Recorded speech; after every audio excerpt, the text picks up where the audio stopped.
in the film, but I think that you want to ask people once you've laid out that this is the quality of the country that we've created.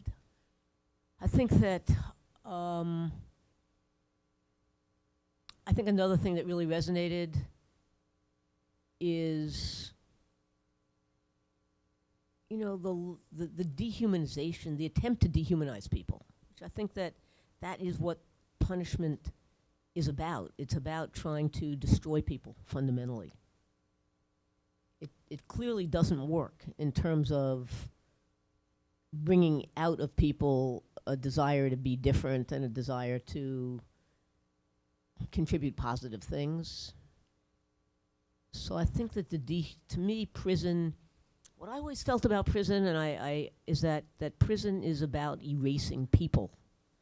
In prison, you become a number, you know, and when they make you strip when you first get in, it's really about removing your dignity. And, you know, it's interesting that there are no women, incarcerated women in the film. So that was one of the things that I also struck up. I was obviously in a prison with women, and I've often thought about the differences between men in prison and women in prison. I think there are a lot of differences. But one of the things that I certainly felt was that there's also always resistance. And I think the other thing about the film that I think could be stronger was the fact that there's always resistance. And, you know, in the women's prison, the resistance might have been in deciding that you were going to make your pants narrow when you're supposed to wear them wide, exactly they give you. Or that might be just wearing nail polish, you know? Or it might be having a romantic relationship, which is considered a degenerate act, and you get a misbehavior report for it. But resistance is always there. And I think the other thing that's always there is humor. Humor is part of surviving in prison. I mean, it's humor about horrible things that happen. You know, you're in your cell and it's, you know, you told get out of your cell's going to be searched. And, you know, the guard comes in, the officer comes in, and he takes your sheets off and he throws them on the floor. And he takes the cans out of your lockbox where you can have cans and he throws them on the floor. Takes your papers and he throws them on the floor. He takes your toothpaste and throws it on the floor. Takes your books and throws it on the floor. Your whole cell is now piled up in the middle of your floor, and then he walks out. He says, okay, your cell's okay. So what do? You know, what do? You laugh. You laugh with the person that's in the cell next to you. No, it's not funny, but that's how you survive it, is that you laugh, and you laugh at how they are. How could they be like this? So I think having a film that has some source of humor in it that is part of survival is really, really important. I mean, it's hard in solitary confinement to have humor. And I think that when I was in solitary confinement for the first 3 months immediately after I was arrested. And in some ways, that's one of the worst times to be in solitary confinement because your whole life is in shambles and you're sort of trying to figure out, you know, like what just happened to your life. So I think that in solitary confinement, I think that my own experience of it was, you know, very much like Divine was talking, I think. It can make you crazy. And I was in solitary confinement in federal Manhattan Detention Center, whatever it's called, MCC, Manhattan Correctional Center here. And, you know, the temperature would go up to like 95, and then it would go down to like 50. And you were cold and you were hot, and ultimately I just ended up sleeping on the floor. And they gave me food that I learned had been microwaved, and I'd never used microwave at the time. I was afraid that the microwave was going to poison me. So I told them not to microwave my food. And I took the food uncooked, and they were in plastic bags, and I tried to heat it up in the hot water.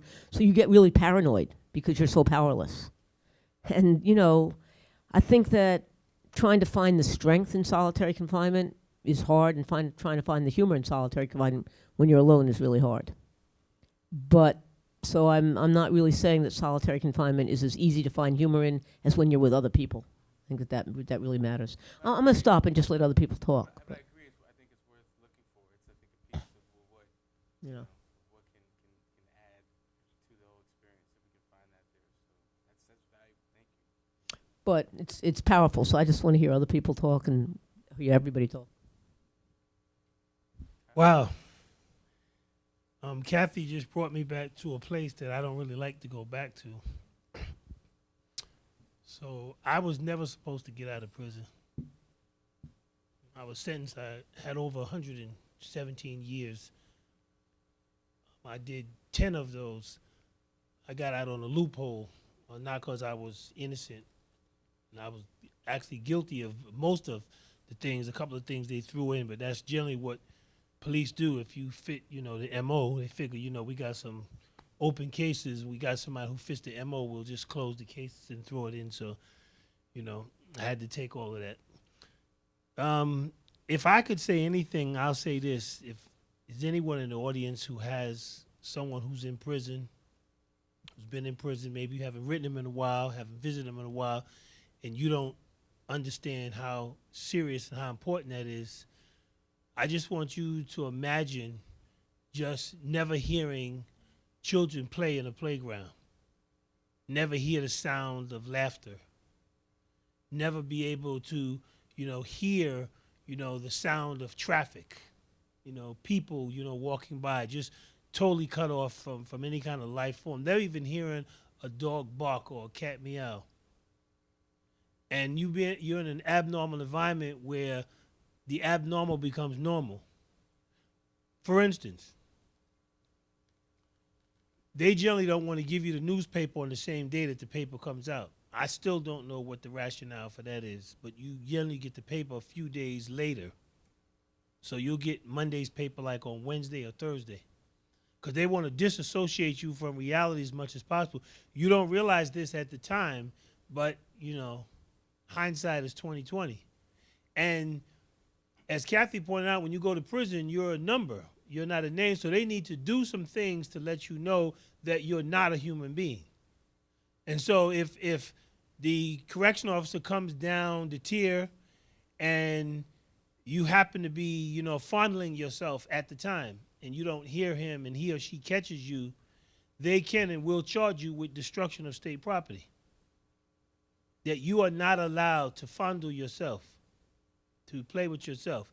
If you want to go to see the doctor because you're sick, if you're going to be sick on Tuesday, you better know about it on Sunday, because you got to sign up for sick call. And it takes, you need several signatures in order for it to get approved for you to get there. So you better know you're going to be sick before you get sick. It's a very strange place. I'll tell you something. This was really mind-blowing. A friend of ours died of mysterious causes.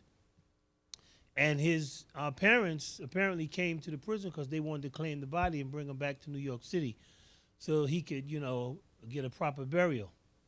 And apparently in the Department of Corrections, there's a policy that says that no incarcerated person can leave the facility without being handcuffed and shackled.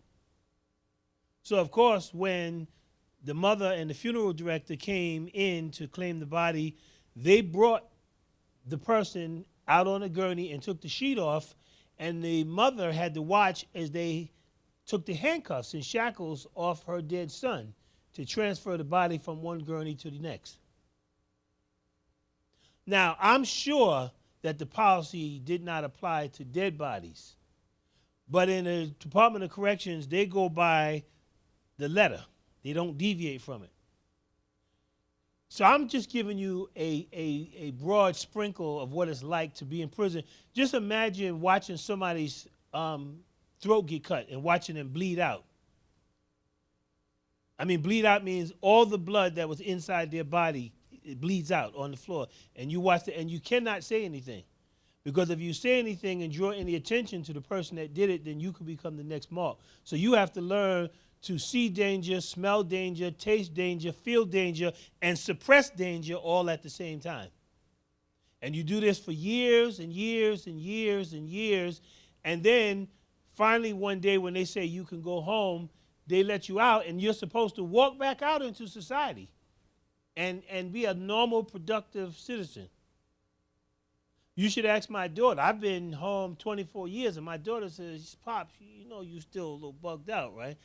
And we laugh about this. We use humor. But I know what she's saying to me, Pop, you still got some little quirky things about you that you haven't quite dealt with. And I realize that. But do you know that there's nowhere in the United States that I'm aware of that there's actually a clinical therapeutic process that an individual goes through when they come out of prison to help re-socialize that person, to reacclimate them back into society. Because when you're in prison, you have to adapt to some abnormal type of things. And I'm going to stop right there. So I'm here as myself, but also on behalf of the Incarceration to Education Coalition. We organize here at NYU and have been blessed to receive guidance and advice from all three of these people on the panel. The film, I really appreciated so much of it. What Kathy talked about a bit really resonated with me in terms of having women be a part of it in particular. But I also recommend, if anybody in the audience hasn't read the book, The Darkest Hour, to read the book, because it represents and includes a lot of stories that aren't in the film. And I know that was the kind of basis for the entire project, was to include and represent all those voices. So the book is really important and certainly worth reading. One of the things that resonated for me was when KJ was talking about the house and all of the doors and windows that are inaccessible for people. And then you see this sign that says, "Think safety." And so as part of IEC, the Incarceration Education Coalition, we talk a lot about the administrative violence that places, institutions like NYU perpetuate by excluding applicants and just students with who have been found guilty or somehow like had a guilty verdict imposed on them, formerly incarcerated people, from applying or from having a just admissions process to higher education in particular.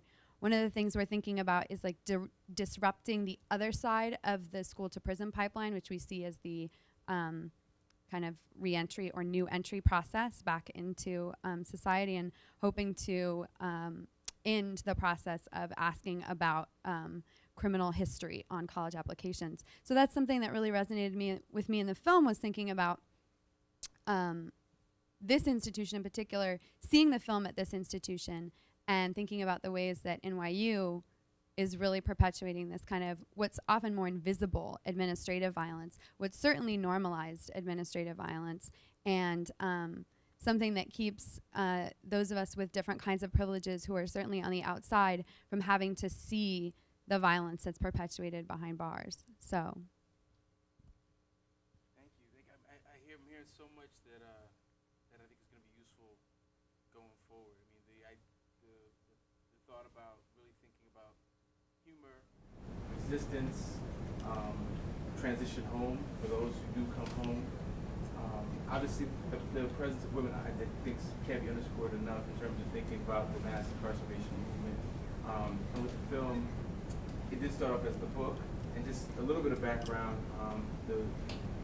They began actually shooting interviews with men that Nane had a relationship with, that he developed connections to while he was on death row. So the book emerged out of that, and the film is sort of born out of that. And they called me after they had filmed half of the interviews and said, "Hey, is there a way that we can, you can incorporate what you're doing into this somehow? We can make your music and your poetry, sort of a through line to actually, since Nane, for anybody who saw Lyrics from Lockdown, is, our stories are both told in the show.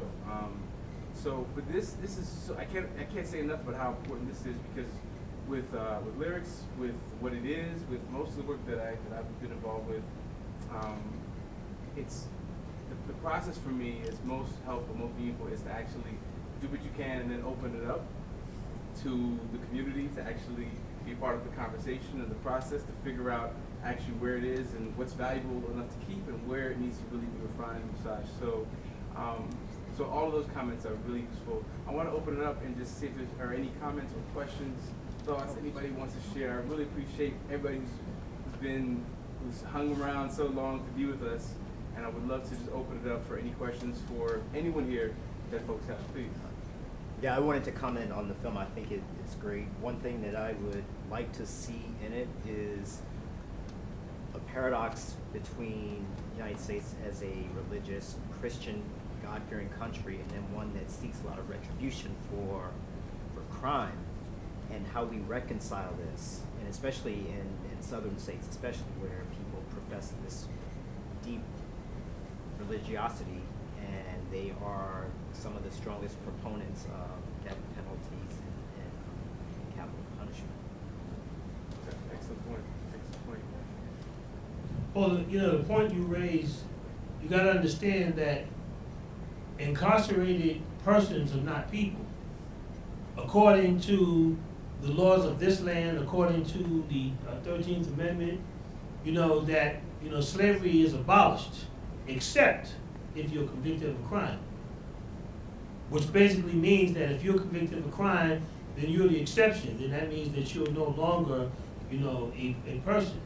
So therefore, then justify, and it's the same thing during chattel slavery. I have to reduce you to subhuman status. I have to somehow justify your inhumanity in order to treat you in an inhumane way in order to soothe my own consciousness.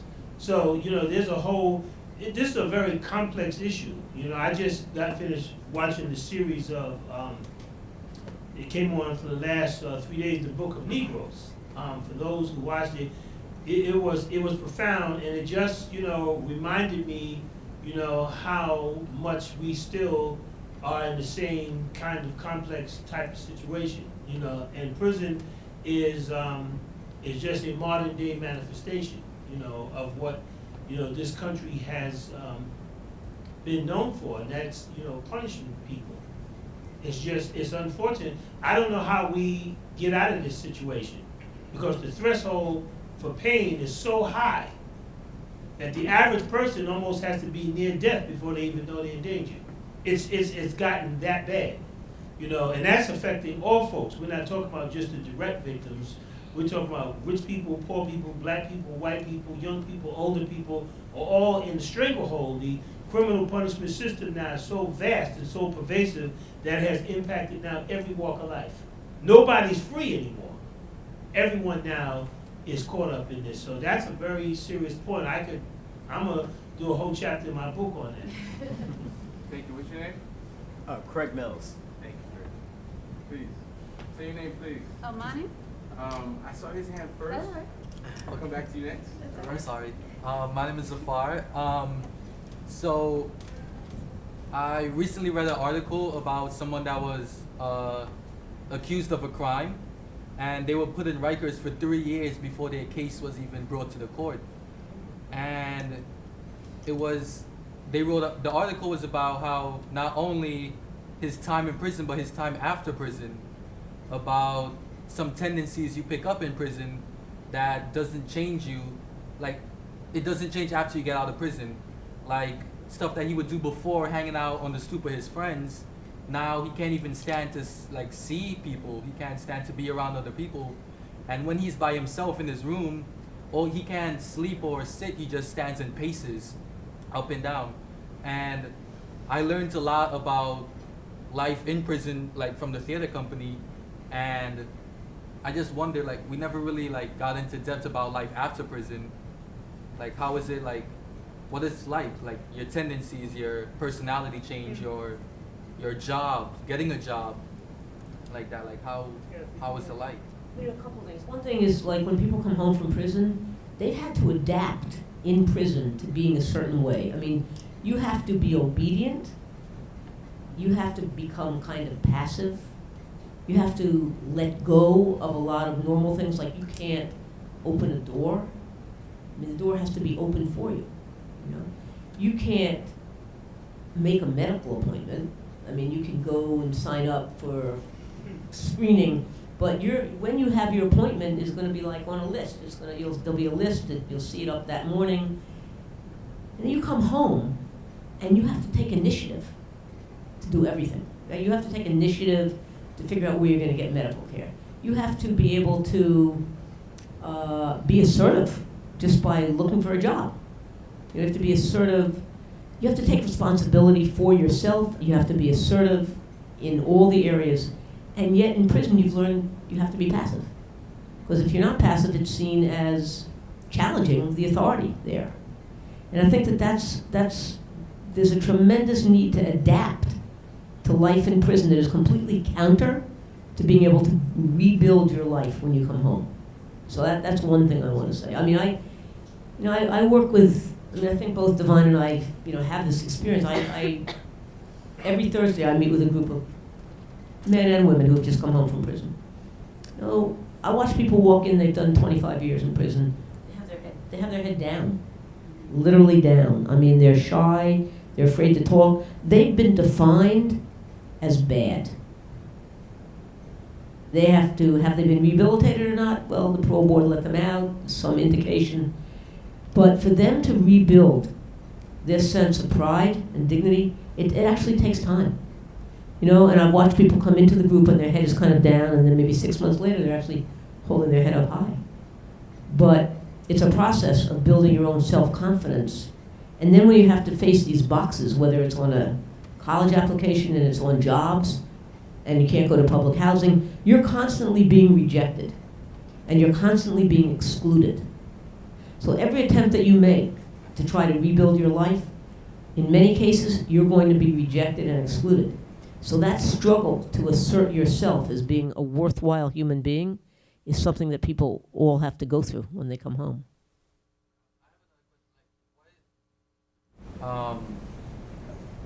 Like besides the private, like non-profit organizations that try to help people that come out from prison, is there like something government-based to help like former inmates? Is there anything like that?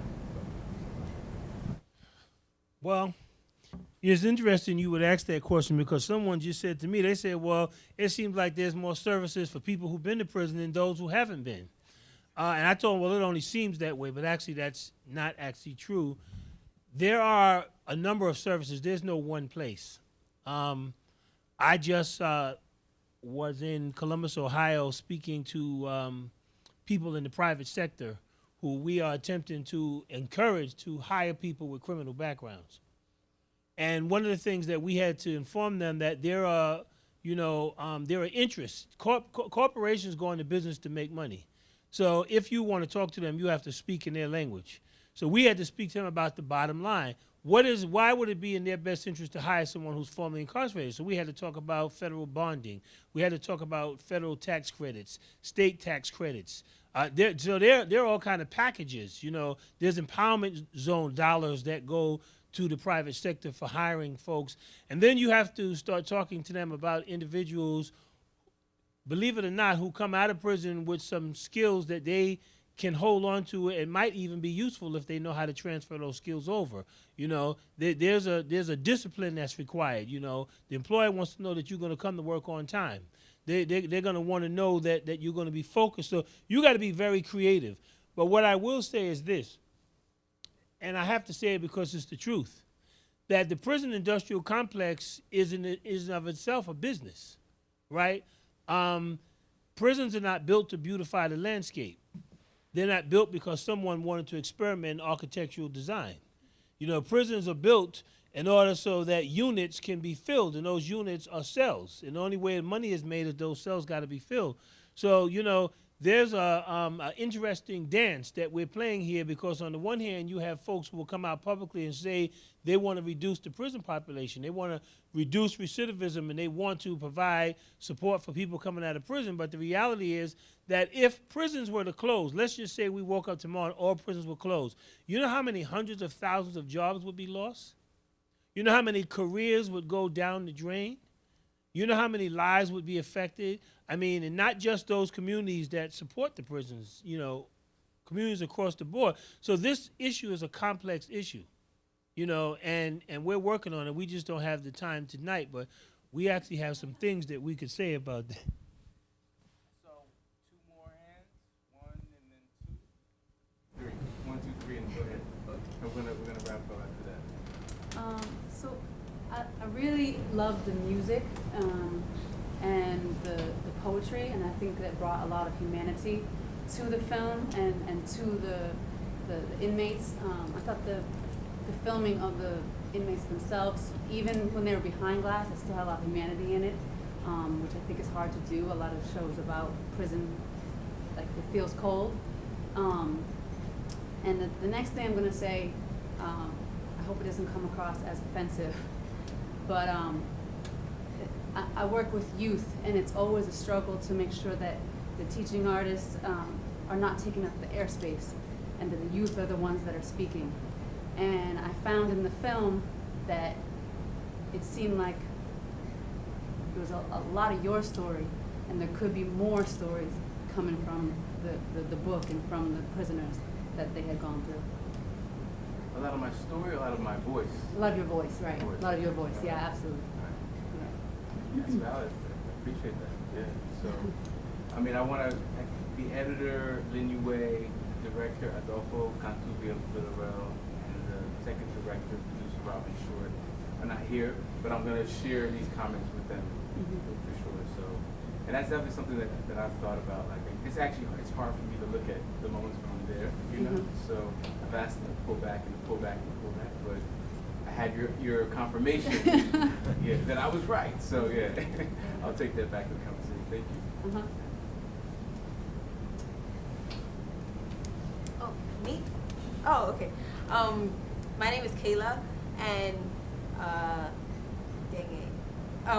I watch a lot of National Geographic, and like months ago, I watched one about solitary confinement, and you know, like you can't really like get rid of prisons altogether, like as we mentioned, because whole cities, towns, communities run on these prisons. They're like billion-dollar industries, and if you get rid of them, like so many people will be out of work, out of luck, right? So that was just one thing that I wanted to say. I actually had a full thing planned out, and I lost it because I was like engaged. We'll come back. I don't know. You want to give Sid the mic, and if it Yeah, comes back please. to you. Okay. All right, thank you. I'll keep it brief. One thing that I notice about a lot of the documentaries that I see about prison environments, you know, I kind of like wonder about the COs, you know, because a lot of, I mean, they're inside too, right? And a lot of what takes place in there that affects the inmates and their disposition and, you know, just, and then the treatment that they get from the COs. So I'm kind of like wondering if the spotlight was put on that a little bit more, it could kind of like help build the case to a degree, because a lot of, I mean, even police officers, right? Because they have to be in a certain place that they don't want to be. They can't stand it, you know, and so their behavior and their treatment towards the people that they can't stand to be around and things of that nature, you know. So I was just wondering, you know, in your documentary, do you see anywhere in there or a future documentary where you could kind of like include that? Because I'm sure that it affects COs as well, because they see a lot of what's going on and they're in there and they don't want to be there, but they got to make money, you know, and things like that. And I'm also kind of figuring that they're kind of geared in the process of that whole industrialization in the way that it's set up. And it can't be but so conducive for them either, except for a paycheck. So I'm kind of, I hear that. I definitely hear that. My sense, and I don't know for sure, but this is something I can circle back and find out about. But my sense from, I went last to see Name in September, and the COs in Texas are just much less willing to talk to us than like COs in New York, for example, you know. Or COs like in the women's facilities I've been in have generally been much more willing to engage folks coming in than any of the men's facilities I've ever been in, you know. But I think their perspective is an important one to include in the conversation, particularly if we can get them to talk to us. But in Texas, I found just a much more sort of, you know, like feeling like you're coming here to expose, like how fucked up it is, and we don't really want you here. Was the kind of energy that I got. And here, I get that sometimes, like at Rikers more than say at like, you know, Walk Hill Prison, where we just started teaching through NYU's prison education program. You know, so I think the culture of the place, of the facility, will determine how much that we can get. But I do think it's a completely valid point. what about the COs who are kind of mental right now? Are they getting medical care because of the environment? Like they're the ones that you can probably have a little conversation with. You know, get a little, no, seriously, I'm you know, because I think that it would kind of like help the situation when it's always about, you know, the prisoners and their families, who gives a damn anyway, you know. But then when it comes, you get what I'm saying? Oh, I'm not saying like I don't give a damn, I'm just saying this is what, right? So then when you have people that are like supposedly law-abiding citizens, and look at what happened to them after they were COs or doing their job or whatever. You know, that might help the case. Yeah, I mean, Divine and I were just saying that, you know, both of us had experiences of, I mean, there's a lot of great COs. I mean, there's people that ended up taking it as a job, and maybe they would have rather been a counselor, you know, but they got a lot more money being a CO. And, you know, I think, I guess the way to say it is there's a lot of good COs, there's a lot of bad ones. The role that they have to play puts them in positions often where they maybe end up doing things they don't want to do, but at the same time, there's a lot of COs like in the women's prison where I was at that wanted to counsel people, wanted to mentor people, and they did, you know. And so the question of, and then there's a lot of COs that are really mean to people inside, and then the race issue. I mean, I was in a prison that was really near New York City, so a lot of the COs were either African American or Latino. That actually made a difference. But when you go way upstate, and a lot of the people are black or Latin, and the COs are almost all white, that creates a situation. I mean, I think that the whole situation of I mean, it reminds me of plantations and overseers. I mean, white people get these jobs, and it increases racism because it becomes a justification for what they're doing and how they're doing things. So I think there's a lot to explore around it, definitely. Yeah, and there's actually some work being done on that. A few months ago, we participated in the New York State Department of Correction Health Commission Conference. And I actually was on the panel where we actually put focus on correction officers for the purpose of trying to talk about creating a community of healing. So you gotta understand, if you're in the cage, you're just on the other side of the cage, but you're still behind the cage. And you know, it's really interesting. There are all kind of research on this. I remember the Stanford experiment. You know, they took the college students and they made one half incarcerated persons and the other half COs, and gave them their job descriptions. And they said that, you know, the folks took on the characteristics, particularly the COs. They became so mean and so punitive. It deteriorated so quickly that they had to shut down the experiment because, they were actually, you know, salivating out of, you know, being, you know, punitive and treating folks mean. And that just was a demonstration of how human beings have the potential to display the best and the worst behaviors. And, you know, you'll find humanity wherever you go, as Kathy pointed out. And this is really a funky thing in prison, because there are correctional officers in prison who are decent and who are respectful and humane, but if you find that out, you gotta keep that on the low, right? Because, you know, if the other individuals I'm incarcerated with see me talking too much to the CO, then right away they wanna know, well, what do you got so much in common with the CO that every time I turn around, you're talking to the CO? Now, that might be the only ray of humanity that you found in that area, but even that humanity has to be protected and preserved, and you have to deal with that very delicately, otherwise you put yourself in danger. So you gotta be inhumane in order to touch humanity, but you have to protect your humanity in the midst of inhumanity, if you understand what I mean. There was one Can I say one please, quick go. thing to that? One of the things that struck me about the film was when Divine talks about art and the importance of art in terms of a role-playing experience. And I think we saw a tiny excerpt of it tonight, but Truth Worker actually does an incredible job of considering a story from multiple entry points, both with their piece on the school to prison pipeline and with the one on solitary confinement, where the actors are playing not just people who are being incarcerated or students who are being unfairly punished and pushed out of school and pushed into carceral facilities, but the teachers and the COs and kind of everyone who is a part of this environment that's not working for anyone. And I think it's actually one of the most powerful representations of that kind of consideration and inquiry, and certainly for an audience to consider the whole ecosystem of that. So I know that they have different shows coming up this spring, and it's definitely worth seeing because I think that it really gets to the heart of your question. So Thank you, Kyla. Any dates immediately coming up for y'all? Mother's Day weekend, May 7th, 8th, 9th, and 10th, we'll be in Brooklyn. And we'll be doing like a guerrilla performance at John Jay next month, hopefully followed by, it's gonna be really fun. We're gonna like go into the student center where there's hundreds of kids in the middle of the day, bring like the prison cell that we constructed, and just boom, hit them. But definitely Mother's Day weekend in Brooklyn we'll be doing in Prism in our fullest development of it. At Jack? At Jack. Jack. Yes. Cool. And I have some flyers. Thank you, Kyla. Please don't leave without a flyer. Our last comment? Yeah, this is just to mention, going back to when you come out, that I've spoken to people around here who are homeless and who can't go to shelters because it reminds them too much of prison. So this is the temperature tonight, or